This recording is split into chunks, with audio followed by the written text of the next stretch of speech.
Hi, welcome back. In this next video, we continue our conversation about high-performing teams and look specifically at the roles and interactions and activities that a high-performing team engages in. A key factor in building a high-performing team is making sure that the roles are clear.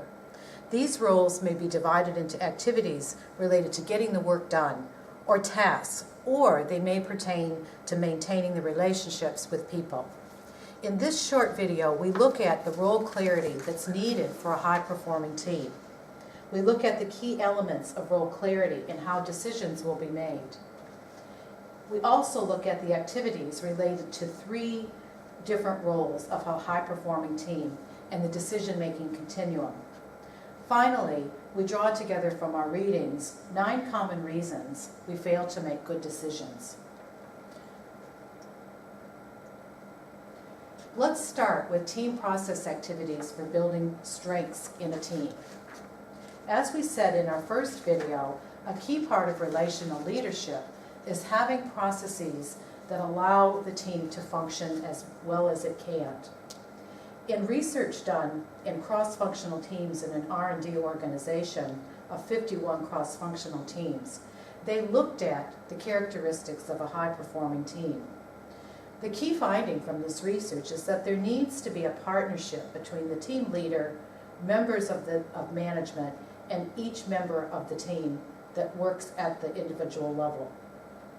The predominant reason they found for poor performance was a lack of focus on people. And the key behaviors that differentiated performance was in the team leader responsibilities. These team leader responsibilities include providing clear direction. A good team leader is not afraid to call the shots when they need to.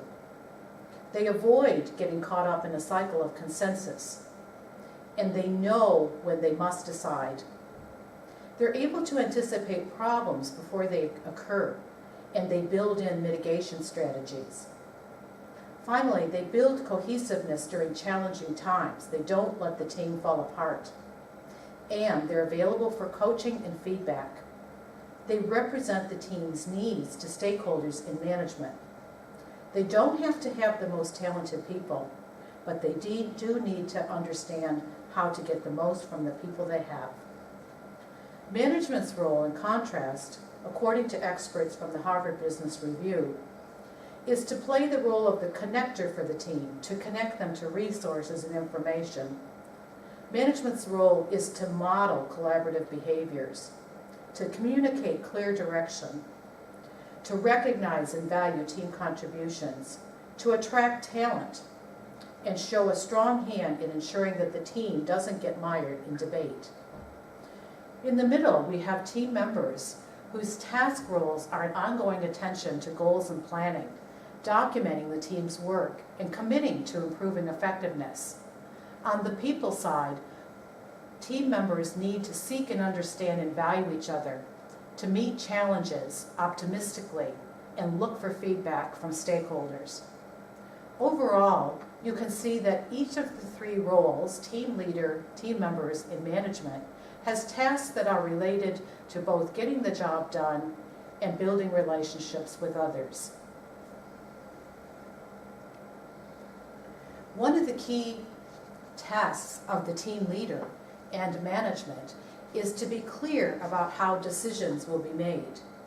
In an earlier video, we talked briefly about the politics of leadership and why a top-down approach to leadership continues to prevail, even though 21st century work demands a call for bottom-up. Tied to this is the power leaders may have over others to decide for them.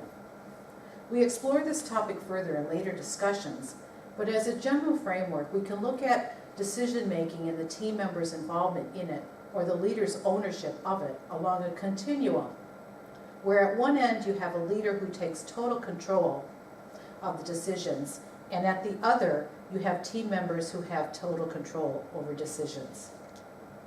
In the middle, we have a collaborative approach, which you'd expect from a relational leader. It's inclusive, it recognizes the importance of involving the group in the process, and it gives ownership for decisions being made.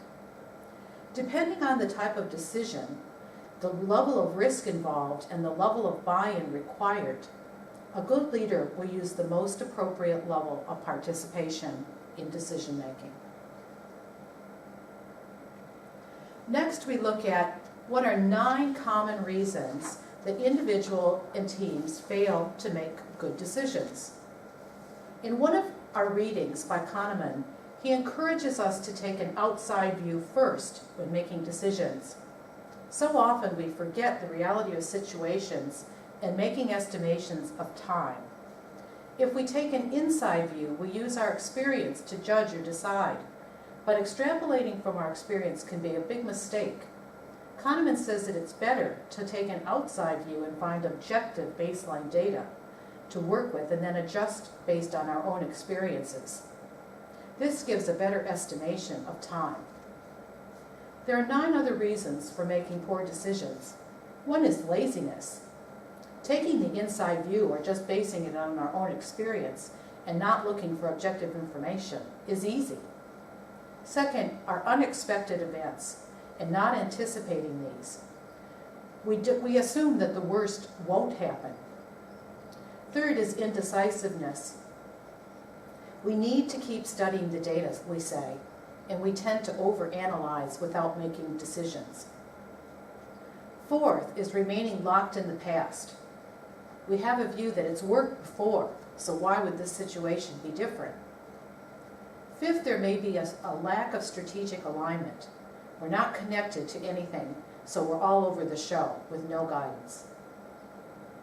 Sixth is an overdependence. We're waiting for someone else to act. 7, isolation. We aren't exploring any outside ideas. 8th is lack of technical depth. We need some basic expertise to base our decision on. And 9th is a failure to communicate the what, when, and how.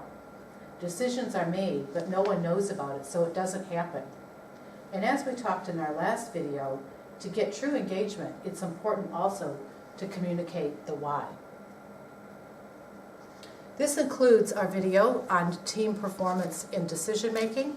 When we come together, we'll talk more about the barriers to effective decision making and which end of the spectrum to use at which time.